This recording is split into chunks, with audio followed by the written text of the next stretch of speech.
Hello बच्चों, आपका हमारे चैनल हिंदी वाणी में स्वागत है। आज हम पढ़ेंगे कक्षा 11वीं की पाठ्यपुस्तक आरोह का 9वां पाठ। पाठ का नाम है भारत माता। इस पाठ के लेखक हमारे देश के प्रथम प्रधानमंत्री पंडित जवाहरलाल नेहरू हैं। भारत माता नामक पाठ में पंडित जवाहरलाल नेहरू ने बताया है कि भारत देश में विभिन्नता होते हुए भी एकता झलकती है। भारत माता की जय का अर्थ है भारत देश के सभी लोगों की जय, यानी हमारे देश में जितने भी लोग रहते हैं उन सब की जय। लेखक अक्सर देश के कोनों कोनों में आयोजित सभाओं में भाग लेता था। जब वह किसी आयोजित सभा में जाते तथा वहाँ पर भाषण देते या सबको संबोधित करते तो विषय भारत देश ही होता था। लेखक भारत देश की महानता संबंधी विचार अधिकतर ग्रामीण लोगों को सुनाता था। लेखक के अनुसार शहरी लोगों का दृष्टिकोण विस्तृत था। गांव के लोग जो होते हैं वो छोटे क्षेत्र में रहते हैं, उनका जो कामकाज होता है वो बहुत कम क्षेत्र में सीमित रहता है, जबकि जो शहर के लोग होते हैं उनका काम करने का दायरा तथा उनका दृष्टिकोण बहुत विस्तृत होता है, क्योंकि वो हर रोज़ अलग अलग प्रकार के बहुत सारे लोगों से मिलते हैं, तो उनके विचार भी उतने ही विस्तृत हो जाते हैं। वे अपने आप को ज़रूरत से ज़्यादा समझदार मानते हैं, यानी शहर में रहने वाले लोग अपने आप को गांव के लोगों से ज़्यादा समझदार मानते हैं। लेखक अपने भाषणों में स्वतंत्रता का महत्व बताता और अपनी यात्राओं का वर्णन करता। लेखक चाहते थे कि हमारे देश के सभी लोग एकजुट होकर प्रयास करें तथा उस समय जो हमारे देश में सरकार थी, ब्रिटिश सरकार, हमारा देश अंग्रेज़ों के अधीन था, तो जवाहरलाल नेहरू चाहते थे कि हमारे देश की जनता एकजुट होकर ब्रिटिश सरकार के विरुद्ध आंदोलन करे तथा अपने देश को आज़ाद कराए। इसलिए वो अपने भाषणों में स्वतंत्रता का महत्व बताते और अपनी यात्राओं का वर्णन करते। यात्राओं का वर्णन इसलिए करते ताकि यहाँ पर रहने वाले लोग दूसरे देशों में होने वाले विचार तथा वहाँ के जो कार्य होते हैं, वहाँ जिस प्रकार के कानून होते हैं, उनके बारे में सब लोग जान पाएं। वह जनता को बताते कि वह जहाँ भी गए सभी जगह लोगों की तकलीफ़ एक सी थी।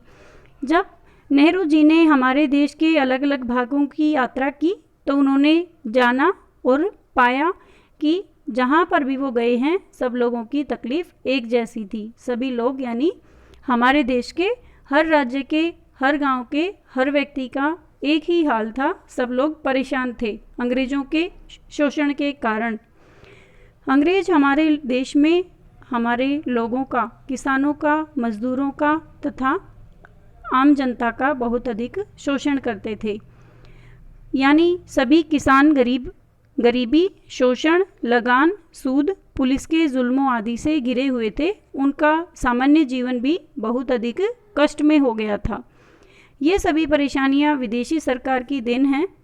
हम सभी विदेशी सरकार के विरोध द्वारा इस परेशानियों से मुक्ति पा सकते हैं।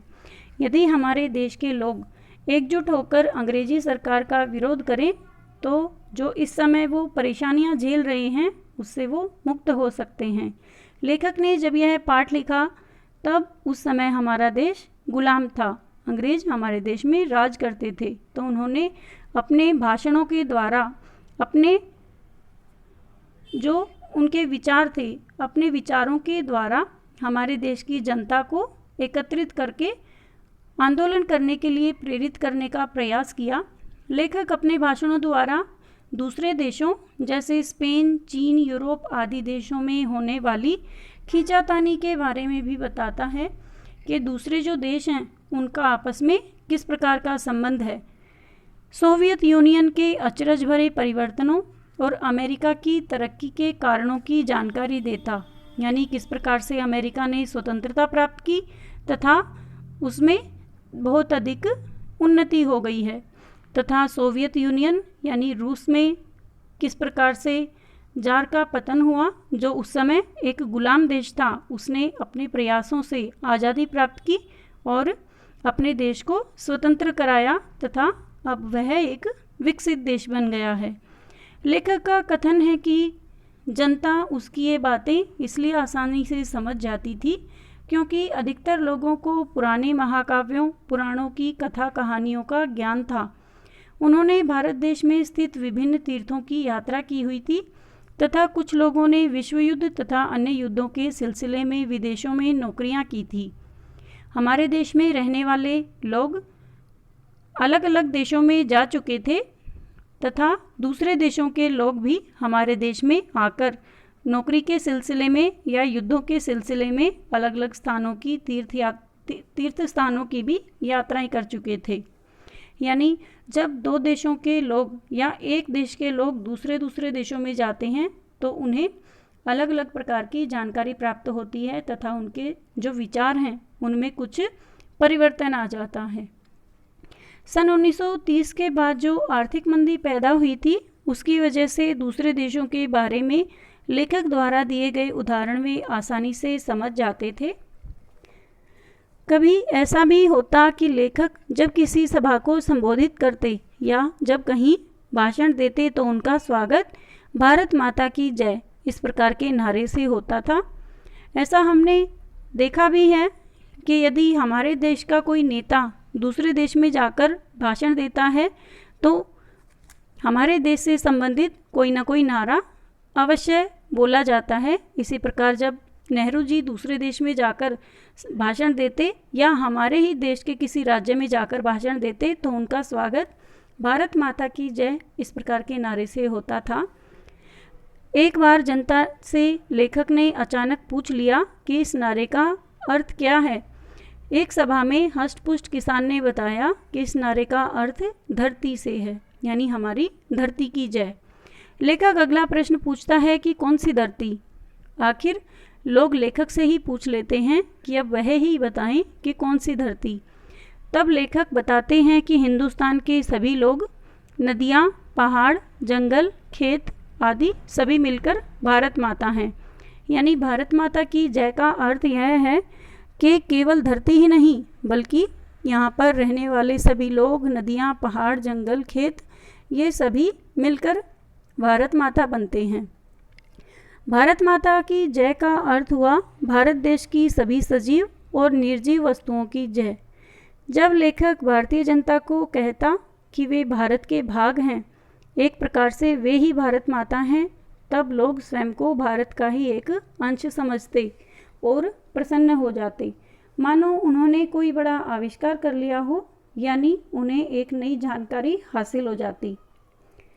नेहरू जी अपनी यात्राओं के अनुभव इसलिए सुनाते ताकि भारत के विभिन्न स्थानों पर रहने वाले किसान एक दूसरे के विषय में कुछ जानकारी प्राप्त कर लें और वे केवल एक प्रदेश को ही नहीं अपितु संपूर्ण भारत को ही अपना देश समझे तथा स्वतंत्रता प्राप्ति के आंदोलन में बढ़ चढ़कर भाग लें। भारत माता पाठ में निहित उद्देश्य लोगों को स्वतंत्रता प्राप्ति के लिए प्रेरित करना है। इसके अतिरिक्त लेखक बताना चाहते हैं कि भारत देश के विभिन्नताओं के बावजूद एकता वाला देश है।